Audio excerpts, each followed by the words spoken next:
अस्सलाम वालेकुम। I hope कि आप लोग ठीक ठाक होंगे। Doctor Fatima is still in the news. अब वो आई हैं सामने ये कहती हुई कि भाई मुझे तो बाइपोलर डिसऑर्डर है, प्लीज डू नॉट जज मी। तो जनाब, हम किसी भी मेंटल इलनेस को जज नहीं करते हैं, लेकिन हम आपके बयान को थोड़ा सा डाइसेक्ट तो करेंगे ही सही, क्योंकि आप जो हैं अब पब्लिक के अंदर आई, आपने इतनी बड़ी बड़ी बातें की, और सबसे बड़ी बात, आपने उस माइनर बच्ची को असेस किया। असेसमेंट के बाद आपने उसकी रिपोर्ट्स जो हैं वो पब्लिक कर दी।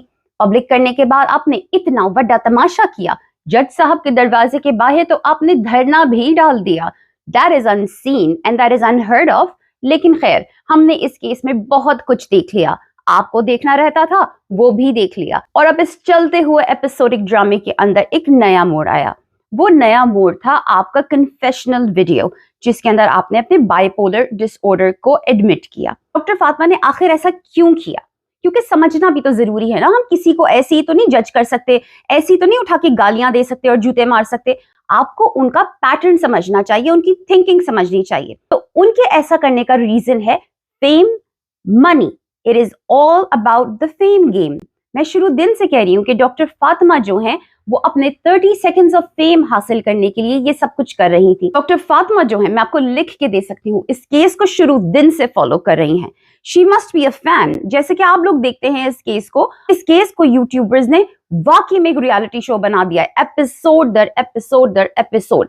अब इस एपिसोड में ये हुआ, आज के दिन में वो हुआ, और एज एन ऑडियंस आप लोगों को भी रोजाना एक नया नया मिर्च मसाला चाहिए, क्योंकि बहुत ही कम लोग हैं जो इस केस को एज अ केस हैंडल कर रहे हैं और इस केस को सिर्फ और सिर्फ उसकी रियलिटी के बेस के ऊपर सुन रहे हैं। वरना पाकिस्तान की तो पूरी आवाम सिर्फ इस चक्कर में बैठी होती है कि आज हमें कौन सा मसाला सुनने को मिलेगा। ड्रामों की टीआरपीज गिर गई हैं क्योंकि लोग जो हैं अब यूट्यूब ऑन करके इस केस की अपडेट्स देखते हैं। अब ये अंदाजा लगाइए कि ड्रामों में कितना ड्रामा होता है और उनकी टीआरपीज गिर गई हैं क्योंकि इस केस के अंदर इतने ड्रामे हो रहे हैं और लोग यहाँ पे ज्यादा इंटरेस्टेड हैं। तो डॉक्टर फातिमा भी इन्हीं ड्रामों से इन्फ्लुएंस्ड थी, शुरू दिन से इनको फॉलो कर रही थी। फिर उनकी ईद हो गई, उन्होंने कहा वाह ये केस मेरे हिस्से में आया है, दैट इज जस्ट अमेजिंग। तो अब मैं इस केस का किस तरह से फायदा उठा सकती हूँ। वो गई एज अ थेरेपिस्ट उस बच्ची को डील करने के लिए। उनको दिए गए पैसे, क्योंकि ऑफ कोर्स यहाँ पे तो इन्फ्लुएंस किया जाता ही जाता है, मेडिकल बोर्ड को इन्फ्लुएंस करने की कोशिश की जाती है। तो डॉक्टर फातिमा किस खेत की मूली हैं? पैसा भी इंपॉर्टेंट है, लेकिन उससे ज्यादा इंपॉर्टेंट है इनके लिए फेम, शोहरत। वो चाहती थी कि उनका नाम भी इस केस के अंदर उसी तरीके से मेंशन किया जाए जिस तरीके से बाकी मेजर प्लेयर्स का नाम मेंशन किया जाता है। तो that is what she wanted all along, कि उनको उनके 30 सेकंड्स ऑफ फेम मिले। डॉक्टर फातिमा को पैसा मिल जाता है, शोहरत मिल जाती है। उनसे कहा जाता है कि आपने केस को बुरी तरीके से खराब करना है। वो बुरी तरीके से केस को खराब कर देती हैं। वो उस हद तक चली जाती हैं जहां वो इल्जामात लगाती हैं, जहां पे वो जज के चेंबर के सामने जाके धरने डालती हैं। I mean, have you ever heard of that? एक आम आदमी जो होता है, एक आम शख्स, उसको तो डर होगा ना कि अगर मैंने इतना बड़ा सीन क्रिएट किया कि मैं जज के कॉलर तक पहुंच गई हूं और मैं मिनिस्टर के ऊपर इल्जाम लगा रही हूं कि मुझे इस तरह की ड्रग्स दिए जा रहे हैं, मेरे साथ ऐसी हरकतें किए जा रही हैं, या स्पेशली अगर कोर्ट के सामने मैं धरना दे दूं तो मुझे तो जज कह देंगे भाई कंटेम्प्ट ऑफ कोर्ट, उठा के अंदर करो इसे। लेकिन नहीं, डॉक्टर फातिमा को ऐसी किसी चीज का डर नहीं था। और डर क्यों नहीं था? वो किसी मेंटल इलनेस की वजह से डर नहीं था। उस डर की रीजन ये थी कि उनको कानून जानने वाले किसी शख्स ने, जिस शख्स को कानून के बारे में पता है, उस किसी शख्स ने उनको समझाया था कि बीबी तुम ये सब करो, जहां तक जाना चाहती हो जाओ, क्योंकि पाकिस्तान का कानून है कि एक पागल शख्स को कोई भी जेल नहीं भेज सकता, एक पागल शख्स के खिलाफ कोई भी कार्रवाई नहीं कर सकता। तो इसीलिए डॉक्टर फातिमा ने खुल के अपना पागलपन सबको दिखाया, ना सिर्फ अपनी बल्कि दूसरी डॉक्टर जिनकी रिपोर्ट्स प्राइवेट हैं, जो कि उनको सू कर सकती हैं, उनके ऊपर लॉ सूट कर सकती हैं, उनकी भी रिपोर्ट्स इन्होंने पब्लिश कर दी और कहा लोगों से कि भाई ज्यादा से ज्यादा इसको शेयर करो। के पास एक एग्जिट प्लान था कि जब हर चीज मुझे मिल जाएगी, जब सारा मेरा काम हो जाएगा, तो अब मुझे इस मेस में से कैसे निकलना है, क्योंकि अब उन्होंने अपने आप को भी तो बचाना है ना, उन्हें ऑब्वियसली पाकिस्तान में रहना है, उनके पास एक ही चीज का लाइसेंस है, एक ही चीज की पढ़ाई है, उनको ऑलरेडी मालूम था ये सब चीजें करने के बाद उनकी रेगुलर जॉब तो चली जाएगी। अब उनके पास एक कार्ड था जिसकी बेसिस के ऊपर वो चाह रही थी कि वो विक्टिम प्ले करें, और वो कार्ड ये था कि उन्होंने एंड में आके कहना था मुझे मेंटल इलनेस है, I have a mental disorder, तो इसलिए मुझे जज ना किया जाए। मुझे ये नहीं पता था कि वो कौन से मेंटल डिसऑर्डर को अपना बहाना बनाएंगी, लेकिन ये तो मुझे पता ही था कि उन्होंने किसी ना किसी मेंटल डिसऑर्डर को अपना बहाना बनाना ही था।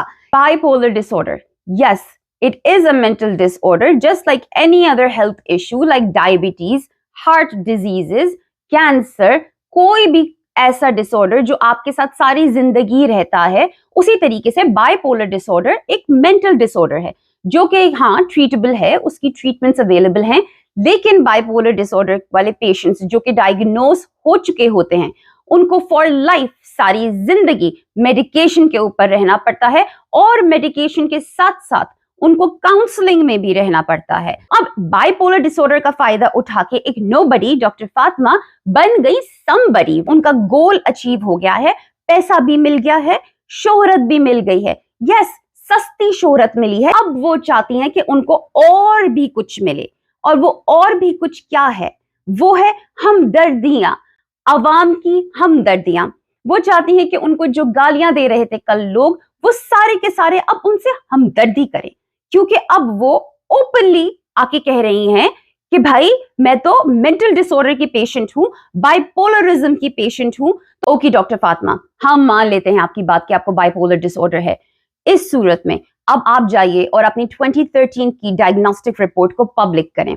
मैं कभी भी किसी पेशेंट या डॉक्टर से एक पेशेंट डॉक्टर कॉन्फिडेंशियलिटी को ब्रीच करने की उम्मीद नहीं रखती या डिमांड नहीं करती, लेकिन आपके केस के अंदर मैं आपसे ये डिमांड जरूर करूंगी कि आप अपनी रिपोर्ट को हम सब के लिए पब्लिक करें, क्योंकि आपने एक माइनर बच्ची की रिपोर्ट को पब्लिक किया। आपको बहुत अच्छी तरीके से ये बात मालूम होनी चाहिए कि किसी भी मुल्क के अंदर डॉक्टर पेशेंट कॉन्फिडेंशियलिटी को ब्रीच करना, उसको तोड़ना कितना बड़ा कानूनी जुर्म होता है, और एथिकल जुर्म भी होता है, प्रोफेशनल जुर्म भी होता है।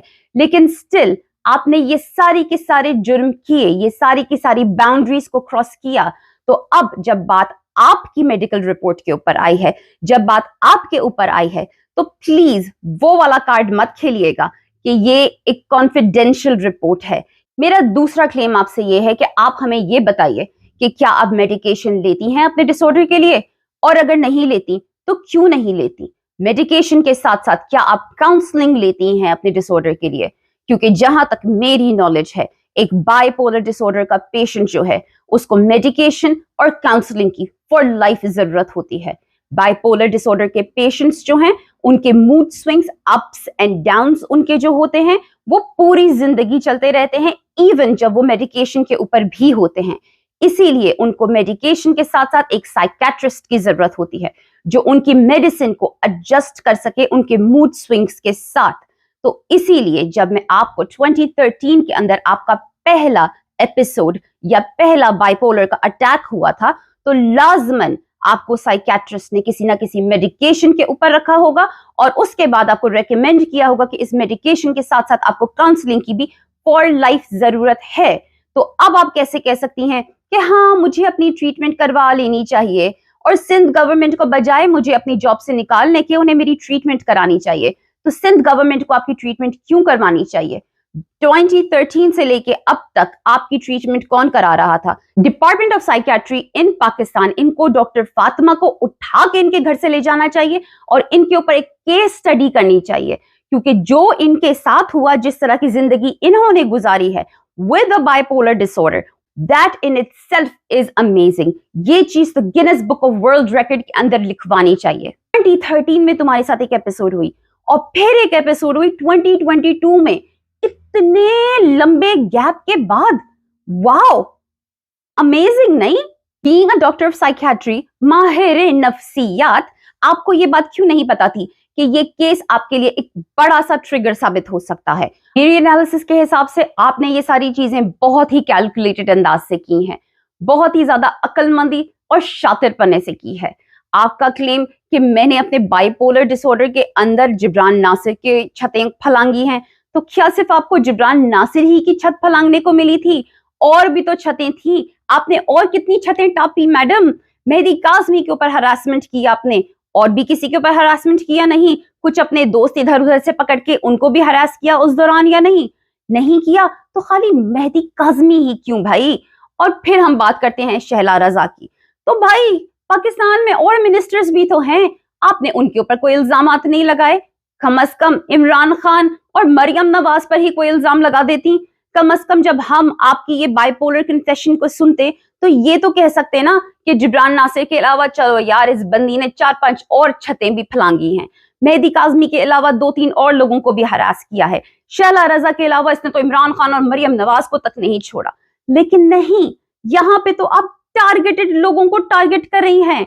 तो फिर आपको सिर्फ बाइपोलर डिसऑर्डर उतने ही ब्रीफ टाइम के लिए हुआ और उन्हीं टारगेटेड लोगों के ऊपर अटैक करने के लिए हुआ जो इस केस के अंदर इन्वॉल्व थे?